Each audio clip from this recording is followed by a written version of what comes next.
목사님, 사모님하고 어떻게 그렇게 의좋게 평생을 살아오셨어요? 그렇게 묻는 거예요. 그때 내가 지나가는 말로 툭 던진 말이 있습니다. 피차 긍휼히 여기며 사는 거지 뭐. 따지고 보면 인생이 다 가련해요. 저마다의 인생 사느라고 얼마나 고단해요. 덕보려는 마음 내려놓고 그를 애긍히 여기는 그런 마음을 한 번쯤 마음속에서 훈련해 보는 게 어떨까 하는 생각이 드네요.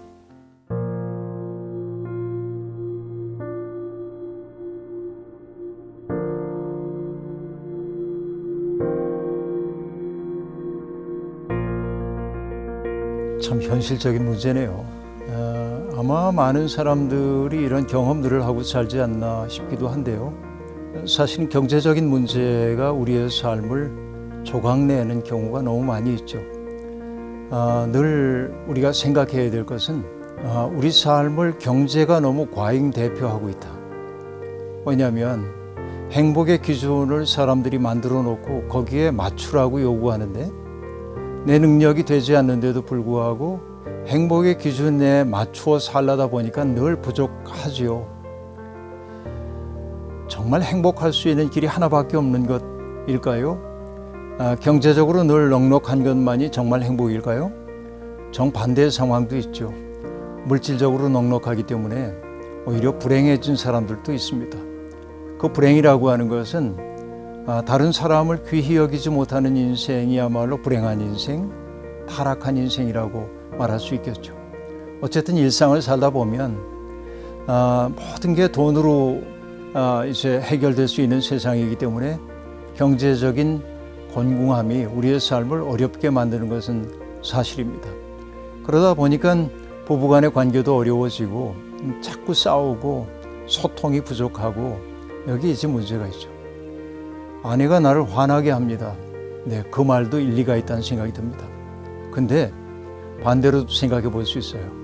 그 아내는 당신 때문에 화가 나는지도 모릅니다. 그죠? 경제적인 무능 때문만은 아닐 거예요. 가정적으로 겪고 있는 그 시련과 고통의 문제에 대해서 둘이 적나라하게 또 솔직하게 이야기를 나누어 보면 어떨까 하는 생각이 드는데요. 사실 이런 갈등과 어려움이 있을 때마다 생각해야 될 게 뭐냐면 이 사람과 처음 만났을 때 느꼈던 사랑의 감정 같은 것들을 떠올려 볼 필요가 있다는 생각이 듭니다. 사랑은 우리들이 하는 거지만 결혼이라는 게 하나님의 선물이라고 그렇게 이야기하거든요. 하나님의 창조를 이어가는 일이기 때문에 그것처럼 귀한 선물이 어디 있겠어요? 결혼한다고 하는 것은 둘이 함께 일치를 향한 모험에 나서는 일종의 과정이라고 볼 수 있습니다. 인생이라고 하는 적막한 이 광장 속에서 이 사람과 함께라고 한다면은 기쁨도 고통도 슬픔도 함께 헤쳐나갈 수 있겠다. 헤쳐나간다 하지 못할지라도 슬픔의 강물 속에 이 사람과 함께 잠겨도 괜찮을 것 같아서 사랑했거든요. 근데 슬픔과 곤고함이 찾아오자 그 사랑이 잊혀졌어요. 어디 갔죠? 사라져버린 그 사랑을 돌이켜 생각해 봐야 합니다. 사실은 누군가와 친밀한 관계를 맺고 산다고 하는 건 정말 어려운 일입니다. 이전에 연애 시절에는 보이지 않던 상대방의 단점 같은 것도 눈에 보이죠. 그 단점이 도드라져 보일 때 연애 시절에는 단점조차 매력적으로 보였는데 함께 살다 보면 그 단점이 너무 커 보이기도 하죠. 그러나 바로 이것이 우리가 결혼 이후에 사랑의 나무를 키워가지 못한 결과라는 생각이 들어요. 중요한 것은 뭐냐면 상대방에게 있는 내가 용납하기 어려운 낯선 그 요소는 나를 불편하게 하는 게 아니라 나를 더 큰 존재가 되라고 하는 일종의 초대라고 보면 좋겠어요. 그의 부족함을 내 삶 속에 용납하고 부둥켜 안으려고 할 때 내 삶의 지평이, 인식의 지평이 넓혀지는 것을 알 수 있어요. 결혼이라고 하는 것은, 결혼의 핵심은 뭐였냐면 행복할 때도 슬플 때도 함께 하겠다고 서약한단 말이에요. 결혼이 서약인 까닭은 뭐냐면 그걸 지켜갈 수 있어야 결혼이 아름답게 유지된다는 이야기일 겁니다. 그러니까 경제적 어려움이 있어요. 그래요. 그 어려움 벗어날 길이 없다고 한다면 그 경제적 능력 범위 내에서 행복할 수 있는 길들을 좀 찾아냈으면 좋겠어요. 돈 들이지 않고 행복할 수 있는 삶의 길, 그런 거 없을까? 남들이 말하는 행복의 조건 속에 나를 맞추며 살려고 하지 말고, 우리는 경제적으로 부족하지만, 그래서 남들이 누리는 거 다 누리지 못하지만 우리끼리 누릴 수 있는 작은 행복들을 창조할 수 있다고 한다면 이게 삶의 지혜가 아닐까. 경제적 능력의 범위 내에서 삶을 축제로 바꾸는 그런 능력들, 꽃 한 송이 앞에 멈춰설 수 있는 능력, 이런 생태학적 감수성 키우는 일, 가족끼리 함께 노래를 부른다든지 하는 일들, 또 가족들하고 마치 의례를 행하는 것처럼 산책을 좀 해본다든지 이런 일도 있을 수 있고, 물론 이런 이야기들이 아이들을 학원에 보내고 아이들을 아주 능력 있는 인재로 만들기 위해서 몰입하는 가족들에게는 엉뚱한 얘기처럼 들리는지 몰라도, 그거 엉뚱하다고 그러면 할 수 있는 일 아무것도 없습니다. 가족들끼리의 의례를 만드는 일이 참 중요하다는 생각이 들거든요. 그러니까 돈으로 살 수 없는 행복을 만들어 보면 어떨까. 어린 왕자의 작가인 생텍스페리가 그런 얘기를 하잖아요. 세상에 정말 아름다운 것들은 가게에서 살 수가 없다는 거예요. 친구를 가게에서 살 수 없잖아요. 함께 시간을 함께 해야 하고 기쁨과 슬픔을 함께 나눌 때 우정의 공동체가 발생하는 거죠. 경제가 우리의 관계를 규정하도록 하지 말고 둘 사이에 함께 걸어가야 한다고 하는 하나님이 주신 그 과제에 이걸 붙들고 작은 의례를 만들어가는 그런 끈질김, 그런 창의력, 이런 것들이 필요하지 않나 싶습니다.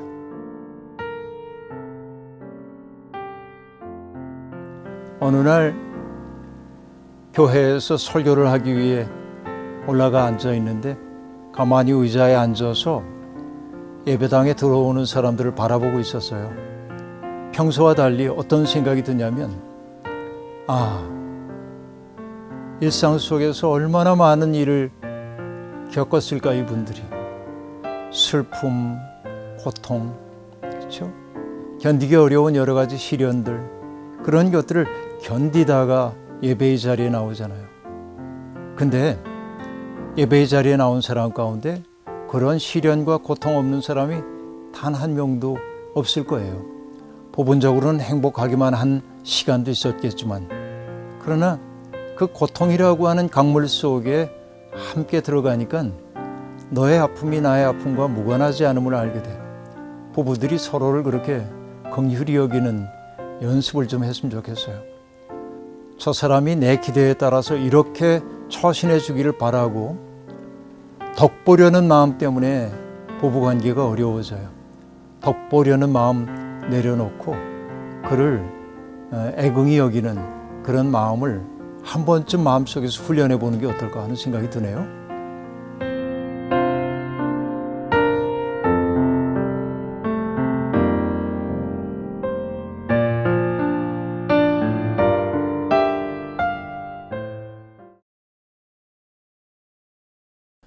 우리가 인생을 살면서 감격하는 순간이 없거든요. 정말 미칠 듯이 기쁜 순간, 내 자신을 놓아버리고 소리 지르는 순간이 얼마 없습니다. 그리고 짧은 시간 끝났는데 그게 약간 지속되는 시간이 없는데, 어느 때가 있느냐, 자기가 사랑하는 배우자를 봤을 때 감격과 환호거든요. 어떻게 나 같은 사람을 저 사람은 사랑하고, 어떻게 나 같은 사람을 저 사람은 기뻐하고, 어떻게 나 같은 사람을 저 사람은 선택해줬지? 그 감격이 혼인을 이상적인 것으로 보게 하죠. 근데 혼인의 시작을 그렇게 할 수는 있지만 그 상태가 계속 유지되지 않는다고 해서 결혼의 즐거움이 사라진 건 아닙니다. 그러니까 원초적 혼인으로 이끌었던 그 사건을 우리가 소중히 간직하면서 그 사건의 씨를 키워가는 노력이 수반돼야 된다.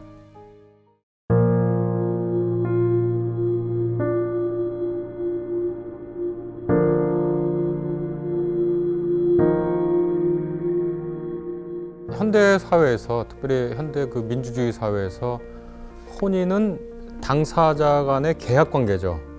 회사가 노동자하고 사용자 측에서 계약 맺어가지고 회사를 운영하듯이, 그리고 계약을 제도적으로 뒷받침하고 법으로서 지지를 해줘요. 그래서 보호를 해줘요, 혼인 관계를. 그래서 이제 합의가 깨지면 이제 이혼하게 되겠죠.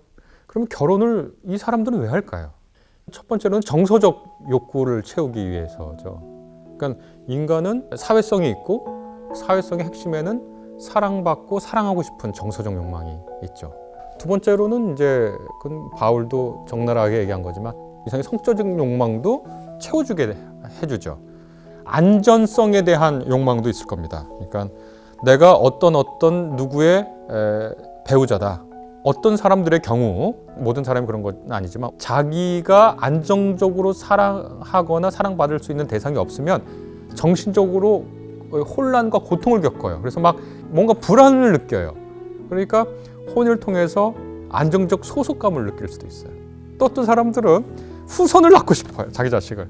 근데 혼인 제도는 안정된 후손을 볼 수 있는 그런 제도적 장치를 이제 마련해 줍니다. 그러니까 정서적, 성적 소속감, 후손에 대한 욕망을 채울 수 있는 것이 이제 혼인이라는 제도죠. 이제 더 나아가서는 자기 확장의 욕구를 채울 수 있는 통로가 되기도 합니다. 어떤 사람들은 속되다, 그건 나쁜 결혼이야 이렇게 얘기하는데, 뭐 좋은 결혼은 사랑해서 하는 결혼이고, 지탄받을 결혼은 뭐 현실적인 필요 때문에 하는 결혼이고, 그런 생각이 흔히들 있잖아요. 그게 전형적으로 낭만주의 때 생긴 겁니다. 그거 얼마 안 돼요. 그리고 그게 이제 옳은 혼인관도 아니고 하나의 이제 혼인관인데, 어떤 사람의 경우에는 혼인을 통해서 자기의 부족한 걸 채우고 확장하고 싶어요, 자기를. 인간은 자기 확장, 자기 성장, 자기 팽창의 욕구가 있는데 혼인을 통해서 그거를 할 수도 있거든요. 그러면 이러한 욕망과 욕구를 가지고 혼인을 하게 되는데, 이것들을 성서에서 배척하지 않습니다. 그대로 다 인정하는데, 비기독교인하고 기독교인이라고 공유하는 부분이 있고, 기독교인들이 혼인을 바라볼 때 무엇을 더 바라봐야, 무엇을 더 강조해야 되는지에 대한 또 다른 층이 있는데, 이걸 좀 말씀해 드리고 싶습니다. 첫 번째로는 혼인할 때 부모를 떠나라는 말을 하거든요. 부모라는 것은 자기가 맨 처음에 태어나서 어떤 자원도 공급받을 수 없는 연약했을 때 온전히 자원을 공급하면서 우리를 키워왔던 분이니까 우리의 생존 그 자체였어요. 그런데 혼인을 통해서 부모를 떠나래요. 그러니까 이것은 삶의 독립성과 주체성을 결혼을 통해서 확보하라는, 그러니까 기독교인들이 삶을 살 때는 자신의 주체성과 독립성을 기억하고 살라고 하는 거예요. 그리고 그것이 기독교인의 삶의 굉장히 중요한 부분입니다. 기독교인의 삶은 주체와 독립성을 가지고 있습니다. 그걸 혼인을 통해서 배우라는 거예요. 부모를 떠나서 너의 짝을 찾아라. 두 번째로는 이제 한 몸이 되라. 인간이 혼자 사는 것이 아니라 더불어 사는데, 이 더불어 살면서 가장 깊은 곳까지 정신적, 육체적, 사회적 연대를 형성하는 법을 배우라는 거거든요. 서로 지지해주고 서로 격려하면서 두 배우자가 아닌 새로운 혈통을 만드는 거잖아요. 연대의 가장 깊은 것은 뭐냐? 새로운 혈통을 만드는 거예요. 그게 입양을 하든 낳든 어떤 형태를 간에. 그러니까 첫 번째, 혼인을 통해서 기독교인은 어떻게 살아야 되느냐? 주체성과 독립성을 확보하는 법 배워라. 둘째로는 가장 깊은 연대하는 법을 배워라. 세 번째, 참 창세기 재밌는 얘기 나와 있는데 뭐냐면, 벌거벗었지만 부끄럽지 않는 삶을 살았다는 거 그러잖아요. 아담과 하와가. 그거 되게 재밌는 말인데, 옷을 벗었다라는 건 뭐냐면, 예전에는 옷을 보면 그 사람의 신분을 알잖아요. 왕은 왕의 옷을 입고, 천민은 천민의 옷을 입고, 관직 있는 사람은 관복을 입고, 근데 그 옷을 벗어요. 뭐냐면 보호도 없이, 가리는 것 없이, 사회적 위신과 체면과 명예 이런 거 없이, 권력 있느냐 없느냐 그거 없이, 연약한 몸, 상처받기 쉬운 몸, 부끄럽고 내 모습 그대로를 가지고 다른 사람을 만나는 법, 내 자신을 대하는 법을 배우라는 거예요. 연약한 내 자신을 보는 내 시선과 타인의 시선을 보라는 거예요. 그럼 어떻게 될까요? 서로 긍휼히 여기게 되게, 불쌍히 여기고, 서로의 벗은 모습을 보면서, 내 벗은 모습을 보면서 내가 이렇게 좀 못났구나. 그럼에도 불구하고 내가 사랑받을 수 있구나. 내가 어떤 위신이나 내 보호나 나의 사회적 명예와 상관없이 깊은 사회적 관계를 맺을 수 있는 당신이 있구나를 배워가는 거죠. 그러니까 성서의 혼인과는 이른바 세속, 제가 세속이란 말을 쓰는 거는 폄하하는 말이 아닙니다. 비종교적 혼인의 욕구와 그 외에 인간으로서의 완성의 길을 동시에 보여주는 그런 면이 있다. 이렇게 이제 얘기할 수 있을 것 같습니다. 이것은 혼인을 통해서도 달성할 수 있고 혼인하지 않는 사람도 달성할 수 있죠. 혼인하지 않는 사람도 나름의 통로를 통해서 주체성과 삶의 주체성과 독립성을 확보할 수 있고 혼인하지 않고도 깊이 연대하는 법을 배울 수 있고 또 혼인하지 않고도 벌거벗은 너의 모습과 나의 모습을 보고 사랑해 줄 수 있는 걸 배울 수 있죠. 그러나 대부분의 사람들에게는 혼인을 통해서 그런 삶을 구가할 수 있도록 허락해 주신 제도로서 사회적으로 하나님이 또 복 내려주신 그런 관계다라고 말씀드릴 수 있을 것 같습니다. 자식은 독립을 시켜야 돼요. 이걸 기억해야 됩니다. 자식이 아파도요, 엄마나 아빠가 대신 아파주지 못합니다. 부모님이 아파도 내가 대신 아파주지 못합니다. 그건 뭐냐면 부모와 나는 뗄 수 없는 관계에 있지만 완전히 일치할 수도 없는 관계에 있다는 겁니다. 우리는 개체가 있어요. 이 개체성은 부모라고 완전히 소진될 수도 없고 자식이라고 해서 완전히 부모에게 모두 다 흡수되면 안 됩니다. 각자 자기의 인생을 살아야 돼요. 그 의존 정도가 너무 심해져서 너의 인생이 내 인생이 되고 내 인생이 너의 인생이 되면 부모도 부모로서의 삶을 못 살고 자식도 자식으로서의 삶을 못 사는 거예요. 부부도 마찬가지거든요. 두 배우자가 상대에게 연대와 불쌍히 여김과 동시에 개별성을 가지고 살아야 돼요. 한 배우자가 한 배우자를 위해서 온전히 희생한다? 그것은 부부관계에 전혀 좋지 않습니다. 그냥 별 개체인 것처럼 그것도 건강하지 않아요. 그러니까 늘 우리는 개체성과 연대성, 독립성과 상호 의존성을 가지고 건강한 거리를 유지해야 된다라고 얘기할 수 있겠습니다. 우리 태양계에 보면 중력에 따라서 태양계가 배치되잖아요. 그 중력이 딱 우리는 지구에서 생명체가 발생하기 아주 좋은 그 거리에 있어서 생명체가 발생했잖아요. 그거 같아요. 부부관계도 둘 사이에서 생명이 발생할 수 있는 그 거리를 사랑의 중력 혹은 관계의 중력이라고 은유할 수 있다면 그 거리를 유지하는 것이 전 되게 중요하다고 생각하거든요. 둘이 한 몸이 된다, 벌거벗었지만 부끄럽지 않다라는 것은 둘이 가까워야 하지만 또 부모를 떠나라는 말에는 둘의 건강한 관계가 있어야 된다. 그래서 생명이 태어날 수 있는 풍요로울 수 있는 중력의 관계, 사랑의 관계를 구성해 나가야 된다. 자식과 부모 사이에서도 부부 사이에서도.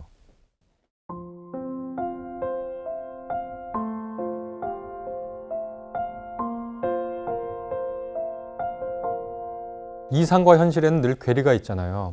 나도 내 삶을 이렇게 살고 싶지 않았다 하고 보다 이상적인 삶을 꿈꾸는데 그렇게 되지 않잖아요.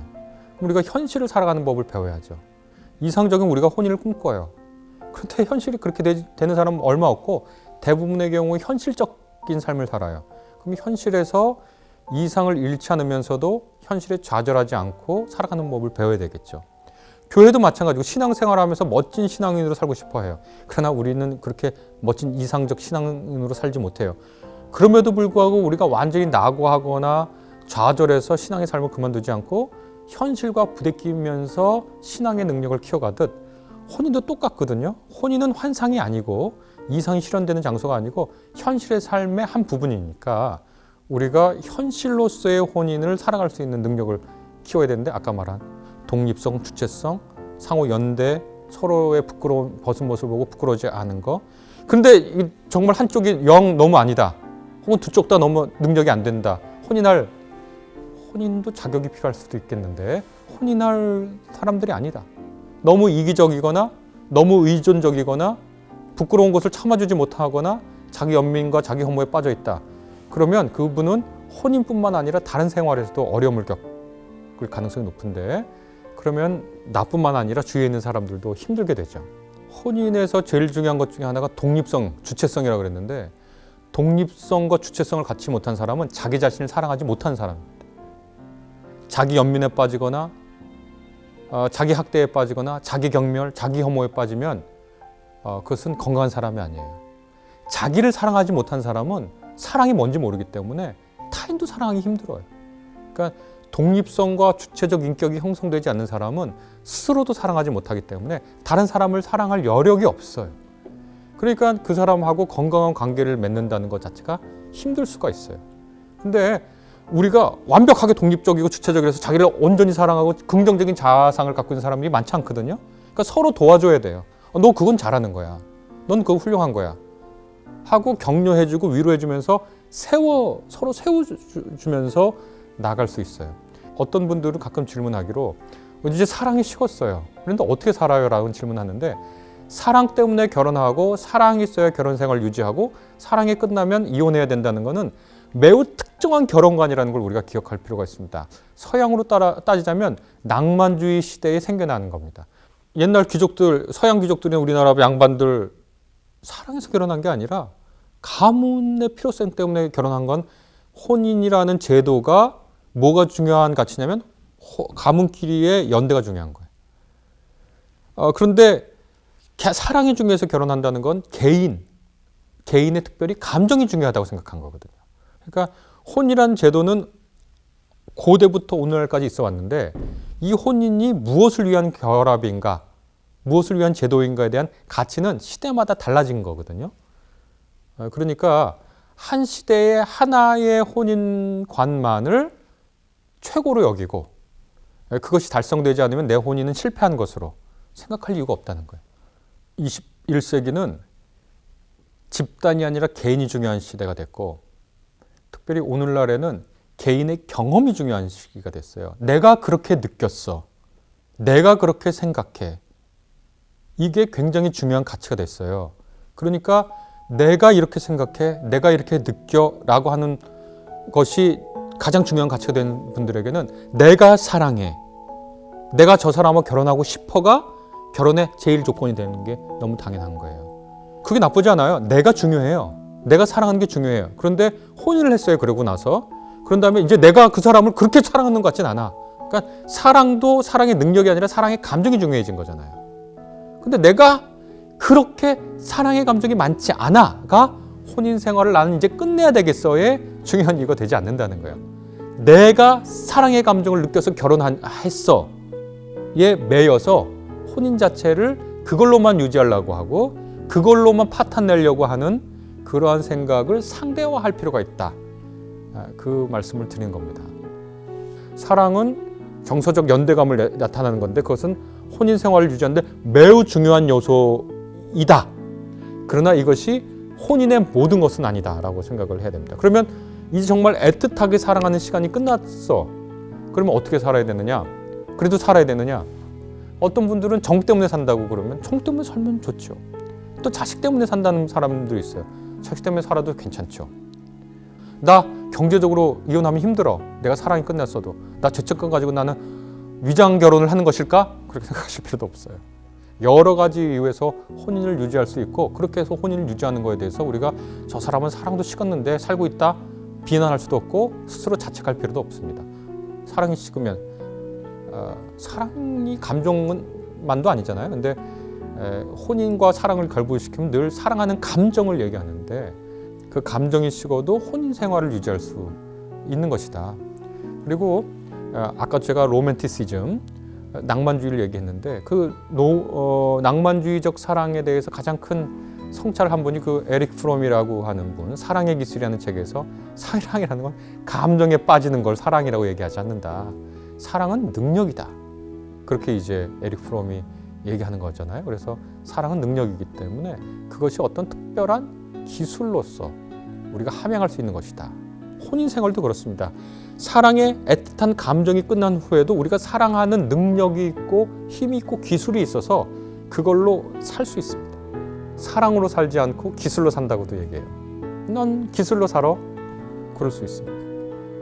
그렇게 살면서도 우리가 서로를 향해서 배울 수 있고 서로를 보듬을 수 있고 마치 동지처럼 서로 오랜 시간을 같이 헤쳐나온 사람처럼 의지할 수 있고 그렇게 되지 않을까 생각합니다.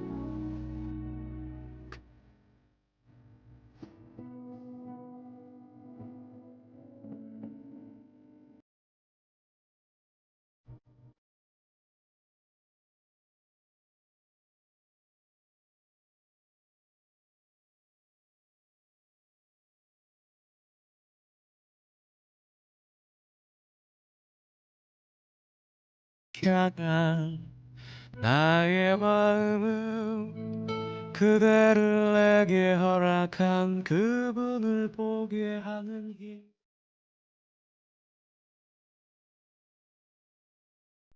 사람을 만난다는 건 참 신비한 일이죠.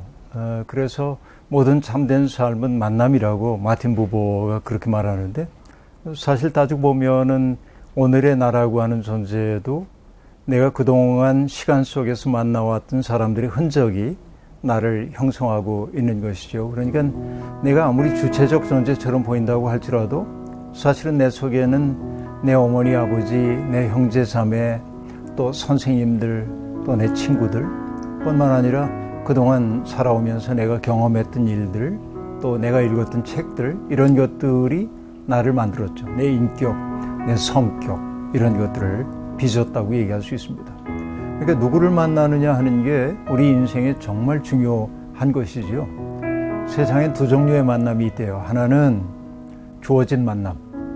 그러니까 내가 선택하지 않았지만 운명처럼 내게 주어져 있는 만남이 있죠. 부모, 자식, 형제, 자매와의 관계, 이런 것들입니다. 근데 우리에게는 선택하는 만남이 있잖아요. 살면서 수없이 많은 사람을 만나는데 만나는 그 모든 사람들을 내 삶의 중요한 타자로 삼을 수는 없거든요. 그러니까 아주 일부분의 사람들만 우리가 교제하면서 그들과 지내게 되죠. 이게 선택한 만남입니다. 저 사람과 만나면 기분 좋고 저 사람 만나면 불쾌해. 그럼 난 불쾌한 사람과 안 만날 거 아니에요. 그렇죠. 사랑이라고 하는 거는 선택하는 거잖아요. 내가 그 사람을. 근데 사랑의 느낌은 내가 선택했던 느낌이 아니거든요. 주어진 것처럼 느껴진단 말이에요. 이게 사랑의 신비입니다. 그래서 소설가 이승우 선생이 사랑의 생애인가 하는 책에서 그렇게 얘기해요. 사랑은 동의도 받지 않고 허락도 받지 않고 내 삶에 들어오는 거예요. 그게 내가 허락한 적이 없어요. 나에게 동의를 구하지도 않았어요. 그리고 내 속에 들어와 살아요. 그 사랑의 대상이. 그래서 그는 뭐라고 얘기하냐면 사랑은 덮친대요. 그러니까 압도적인 힘으로 내게 덮쳐오거든요. 사랑이라는 거. 이거 아름다운 경험이죠. 그러니까 사랑의 경험이라고 하는 것은 너를 위해 나를 아낌없이 내주는 경험이기 때문에 이 사랑은 인간을 현양하는, 높여주는 굉장히 소중한 경험이라고 볼 수 있습니다. 그런데 사랑이라는 게 그렇다고 해서 함부로 해도 좋다. 이건 절대로 아니라고 얘기할 수 있겠습니다. 자, 신앙 안에서 사람들이 만났어요. 참 고마운 일이죠. 그런데 신앙의 빛깔들은 저마다 다 달라요. 어떤 사람은 아주 열정적인 신앙생활하는 사람도 있고 어떤 사람은 그냥 미지근하게 지내는 사람도 있습니다. 사람마다 다르거든요. 똑같은 물을 마시더라도 그 양이나 이런 것들은 젖을 만들어내고 뭐 독사는 독을 만든다 이런 말이 있는 것처럼 똑같은 메시지가 들어와도 누구에게 그게 굉장히 아름다운 삶으로 바뀌기도 하고 누구한테는 뭐 전혀 자극도 없을 수도 있고 신앙의 빛깔은 다양하다. 근데 중요한 게 뭐냐면 너는 왜 나하고 같지 않아? 라고 말하는 것은 이미 폭력의 시작이에요. 때때로 우리가 신앙이라고 하는 것은 분명히 어떤 지향점을 갖고 있는 것이지만 어떤 사람은 천천히 걷는 사람도 있고 성에 앉아서 뛰어가는 사람도 있거든요. 근데 뛰어가는 사람은 그렇게 뛰어가도 숨이 그렇게 차지 않기 때문에 뛰는 거예요. 근데 천천히 걷는 사람은 빨리 걷다 보면 숨이 터질 것 같아서 천천히 걸을 수 있어요.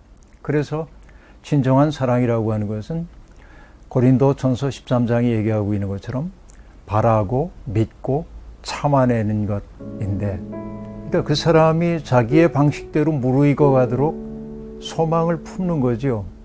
그리고 믿어줘야 하죠.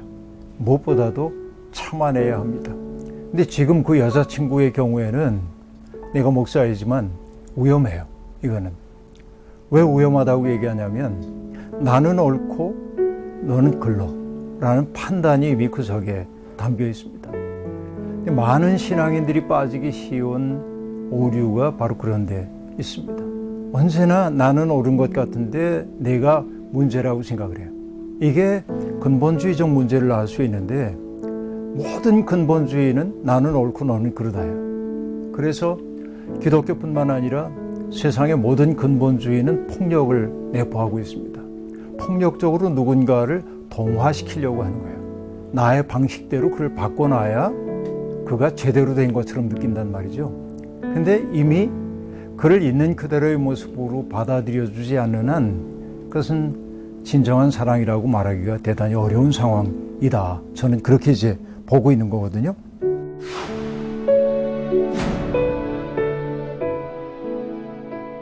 우리 교회가 가지고 있는 프로그램이 좋아. 여기까지는 뭐 그럴 수 있다고 생각해요. 당신도 여기 와서 교육을 좀 받으면 좋겠는데 그렇게까지는 말할 수 있다고 생각해요. 그러나 네가 여기 오지 않으면 난 너하고의 만남을 제고할 수밖에 없어. 이렇게 얘기한다면 그 관계가 지속되기가 매우 어려운 것 아니냐. 물론 그것은 그 질문한 분이 선택해야 할 문제이긴 하지만 근데 그런 방식의 신앙은 바람직하지 않다 하는 생각이 제게는 늘 있어요. 근데 정직하게 얘기하자면 믿음이 좋다라고 하는 사람들, 자기 확신이 강한 사람일수록 자기의 방식대로 누군가를 바꿔놓으려고 하고 그래서 기독교인들이 편협하다는 말을 듣고 때때로 광신적이란 말을 듣기도 하니까 달리 거기에 있다고 볼 수 있습니다. 그냥 좀 내버려 둘 수 있어야 해요. 신앙조차도. 그가 정말 결정적으로 그리스도에게서 멀어진다고 한다면 그건 저항을 해야죠. 사랑하기 때문에. 그러나 그가 그리스도 안에 있고 하나님을 사랑하고 또 성령의 능력 안에 살려고 하는 태도를 가지고 있는데 나와 조금 속도가 다르다든지 나와 태도가 다르다고 해가지고 이 사람이 형편없는 사람처럼 얘기하는 것은 신앙적 폭력일 수 있다 하는 생각이 내겐 들어요. 물론 아까 얘기한 대로 그 사람이 정말 그리스도가 아닌 다른 길로 가려고 한다면은 막아서고 그렇게 가면 안 된다고 얘기해야겠죠. 그러나 질문자도 바르게 믿으려고 애쓰는 사람이고 다만 현실 여건 속에서 내가 어떻게 살아야 하는지 고민하는 주체잖아요. 그 고민을 인정해야 된다고 봅니다. 네.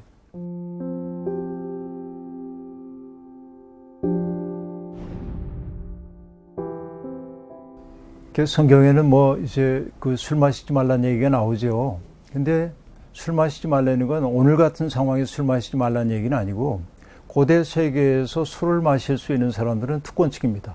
일종의. 왜냐하면 술을 빚는 것은 대단히 돈이 많이 드는 일이었기 때문에. 그러니까 독주를 마시고 포도주 마시지 말라고 하는 얘기는 어떤 사람이 가난에 시달리고 있는데 내가 인생을 향락하기 위해서 술 만들어 먹는 것은 가난한 이들에 대한 폭력일 수 있어. 이런 의미가 강한 거예요. 물론 술이라는 게 잘못하면은 중독에 빠뜨릴 수 있죠. 어떤 그 이성적 한계를 넘어서도록 만들기도 하죠. 그런 의미에서는 술을 과도하게 탐하는 것은 분명히 문제가 있다고 보여지지만 그냥 그 자체가 죄다 아니다라고 얘기하는 것은 적절한 그 표현이라는 생각은 안 들고요. 그러니까 정말 예수 믿는 사람들이 술 안 먹고도 잘 지낼 수 있다면 좋겠죠. 그러나 현실 속에서 부득이 그렇게 지내고 있다고 한다면 함께 안타까워할지언정 이 사람이 술에 탐닉하는 사람이라면 저항할 필요가 있어요. 그러면 안 된다 하고. 그러나 그렇지 않은 경우인데 그것을 죄로 딱 특정해가지고 이건 죄 지는 거야. 교리적으로. 이거는 사람을 올가매는 거고 어느 시인의 얘기대로 하자면 그 오징어 부부는 서로 사랑한다고 말하며 서로 목을 졸랐다고 그러는데 사랑의 이름으로 목 조르는 거나 마찬가지인데 나는 진정한 사랑이라는 게 그 사람이 자기의 방식대로 방황할 수 있는 여지를 허용하는 거라고 생각해요. 마치 우리가 누가복음 15장에 나오는 탕자의 비유를 보면 둘째 아들이 아버지에게 자기에게 돌아올 유산의 몫을 달라고 할 때 아버지가 몰랐을까요? 얘가 그 방탕한 세월을 살 것을. 아버지는 알지요. 그런데도 불구하고 아들이 하고 싶은 일을 하게 해요. 왜냐하면 떠난 아들만 돌아올 수 있기 때문에 그래요. 그러니까 방황하지 못하도록 만드는 게 사랑처럼 보이지만 진짜 사랑은 그가 자기의 생을 선택할 수 있도록 해주고 그리고 돌아왔을 때 안아줄 줄 아는 게 진짜 사랑일 텐데 내가 너를 사랑하기 때문에 너는 이틀 안에서 움직여야 돼 라고 말하는 것은 폭력적이다. 그래서 저는 칼릴 지브란의 시를 소개하고 싶어요. 그분들한테.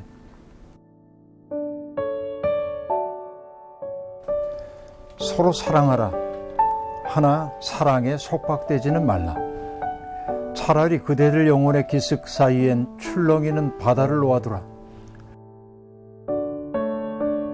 서로의 잔을 채우되 어느 한편의 잔만을 마시지는 말라.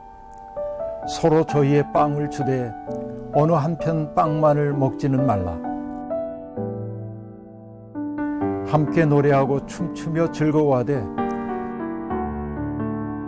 그대들 각자는 고독하게 하라.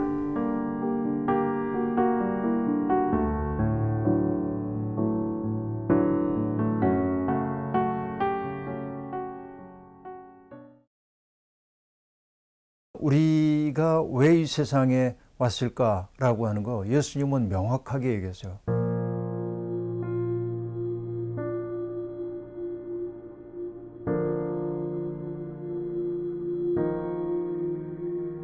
그걸 찾아가는 게 인생이겠죠. 사실은 모든 인간은 존재론적 질문을 가지고 있어요.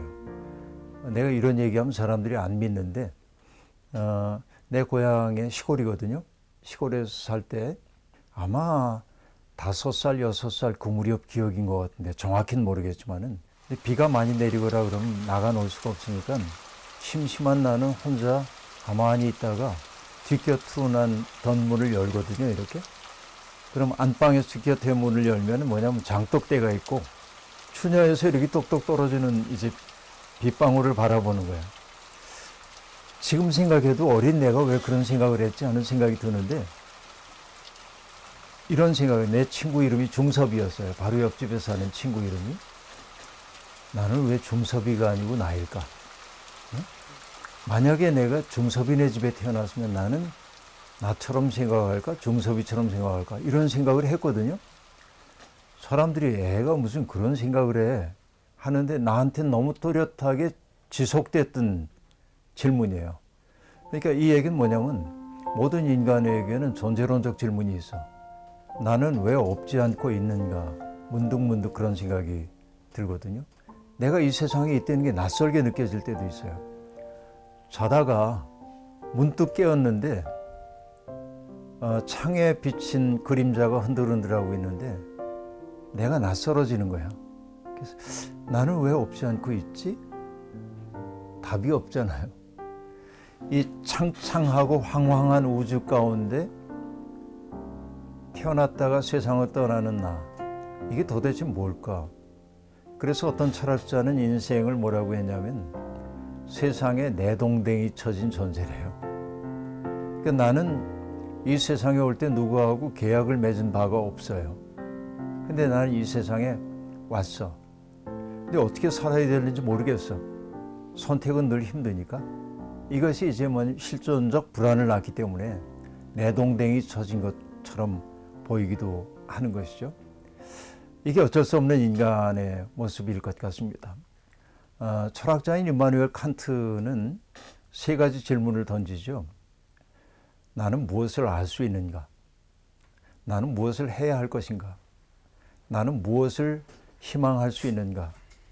이게 각각의 책으로 나오는데 무엇을 알 수 있는가는 순수이성 비판이란 책으로, 또 무엇을 해야 할 것인가는 실천이성 비판이란 책으로, 무엇을 희망할 것인가, 무엇을 아름답다고 봐야 할 것인가 하는 것은 판단력 비판이라는 책으로. 그 굉장히 어려운 책이거든요. 근데 그 3가지의 질문이 함축되었을 때 하나의 질문이 돼. 그 질문이 뭐냐면 인간이란 무엇인가? 인 거예요. 그러니까 인간이란 무엇인가라고 하는 건 영원한 수수께끼예요. 인간이 뭔지, 내가 이 세상에 왜 왔는지 그걸 누가 확연하게 대답할 수 있다고 한다면은 더 이상 묻지 않았겠죠.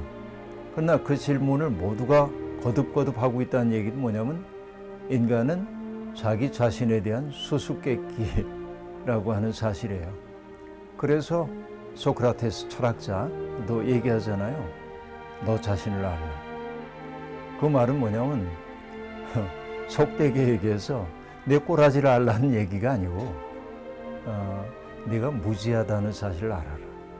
내가 안다라고 하는 게 사실은 알지 못하는 것이거든. 그런 얘기이죠. 이게 인간의 어쩔 수 없는 한계라고 볼 수 있어요. 근데 예수님은 우리에게 그렇게 얘기를 합니다. 당신 스스로가 나는 보냄을 받은 자다. 그렇게 말해요. 보냄을 받았다. 누구로부터? 하나님으로부터 보냄을 받아서. 하나님이 보내실 때는 뭔가를 하도록 요구하시잖아요. 그렇죠? 근데 예수님은 당신의 소명을 뭐로 봤냐면 양들로 하여금 생명을 얻고 또 얻어 풍성하게 하기 위해 왔다. 이게 예수님의 당신의 그 존재에 대한 천명이란 말이에요. 생명 그대로 한자어로 보면 살라고 하는 명령이잖아요. 근데 이것을 조금 달리 해석해 보면 명을 살아내는 것, 생명이 그렇다고 볼 수 있겠죠. 명하신 분은 하나님이에요. 우리 기독교 신앙인들은 그렇게 묻죠. 그럼 문제는 뭐냐면 무엇을 명령하셨는지, 하나님이 내게 뭘 명령하셨는지, 뭔가 매뉴얼이 있으면 참 좋겠는데 없어. 매뉴얼이. 이게 인생이 내가 뭘 해야 되는지 모르겠어요. 근데 보면 살면서 우리가 찾아가는 거예요. 어릴 때부터 내가 뭘 좋아하고 내가 해야 할 일이 뭔지도 하게 되는 거고, 직업들이 있잖아요. 나는 지금 목사로 살고 있고 또 PD로 살고 있고, 그렇죠? 또 촬영 감독님으로 살고 있고 다양한 모습으로 살고 있어요. 그것은 내가 먹고 살기 위한 일이죠. 직업이죠. 그러나 기독교인들에게는 뭐냐면 소명이야. 직업이라고 하는 것은 하나님이 나에게 맡겨주신 일이라고 여겨야 하는 거죠. 이게 뭐냐면 거룩하게 살아내야 하는 일이라고 볼 수 있는 거예요. 그러니까 우리가 왜 이 세상에 왔을까라고 하는 거 예수님은 명확하게 얘기했어요. 나는 보냄을 받았다. 기독교인들도 그 예수님을 따라서 내 생명이 우연히 이 세상에 온 것이 아니라고 한다면 하나님이 내게 명을 주어 보내셨고, 그러니까 그 명이 무엇인지를 찾아가는 과정이 인생의 과정이 될 거고, 그리고 찾을 뿐만 아니라 순간순간마다 찾은 바를 명을 살아내는 것이 인생이어야 할 거다 하는 생각이 들거든요. 예수님은 명확했어요. 만나는 모든 사람들을 하나님이 내게 보내주신 사람으로 여기고, 그리고 그 사람들에게 당신을 선물로 주는 것을 하나님이 주신 명으로 여겼거든요. 우리가 예수를 믿는다고 하는 것은 바로 그 마음을 품고 사는 것을 의미할 겁니다. 그러면 가장 가까이 있는 사람들이 소중해요. 왜냐하면 그는 하나님이 내게 이끌어 주신 사람이니까. 그래서 그 사람에게 내가 뭘 얻어낼 수 있을까를 먼저 생각하기 전에 내가 저 사람에게 어떤 선물이 될 수 있을까, 이런 고민을 하며 사는 게 인생을 살아가는 길이 아닐까 싶은데요. 물론이죠. 그건 물론이죠. 동양에서는 내가 이 세상에 온 것을 설명하기를 카르마, 업, 전생에 지었던 업에 따라서 내가 왔다고 얘기하잖아요. 우리는 그런 카르마를 믿는 사람들은 아니니까 하나님이 나를 분명히 보내셨다. 근데 질문 던져야 될 건 뭐냐면 그 보내셨을 때 하나님이 매뉴얼을 탁 만들어서 보낸 게 아니에요. 지금 내게 뭔가를 명하고 계시죠. 왜냐하면 하나님이 지금 내 속에 숨을 불어넣기 때문에 내가 살고 있거든요. 그러니까 살라는 명령을 지금도 받고 있는 거예요. 그러면 오늘 내가 이 자리에 있는 까닭이 뭘까를 물으며 사는 게 인생일 거다. 네, 그것은 주님이 우리에게 가르쳐 준 삶의 방식, 선물이 되는 방식이어야 한다.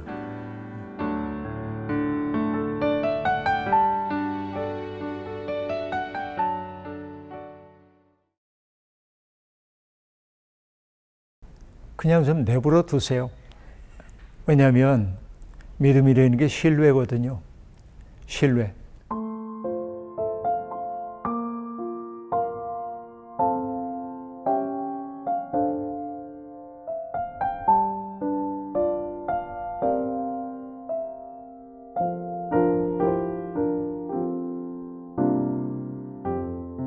그냥 좀 내버려 두세요.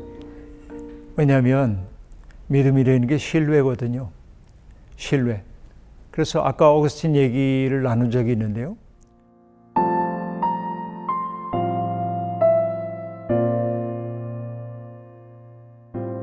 어거스틴의 어머니가 어거스틴을 찾아와요. 어거스틴이 아직 그 주님을 영접하지 않았을 때죠. 주교님을 찾아와가지고 물어요. 내 아들이 너무 방탕한 세월을 살고 있는데 아들을 좀 훈계해 주십시오. 그러자 암브로시우스라고 하는 주교인데요. 그분이 이렇게 대답을 해요. 눈물의 기도로 키우는 자식은 망하는 법이 없습니다. 라고 말하거든요. 그러니까 하나님을 신뢰하는 사람이라고 한다면 하나님이 하실 거다. 내가 하는 게 아니고. 하나님이 이미 그 아버지의 마음속에 복음의 씨앗이 떨어졌다고 한다면 어떤 순간 그 씨앗이 싹이 트고 자라나는 그날은 온다. 내가 뭘 하려고 하지 말고 하나님께 맡겨라. 이게 중요한 거예요.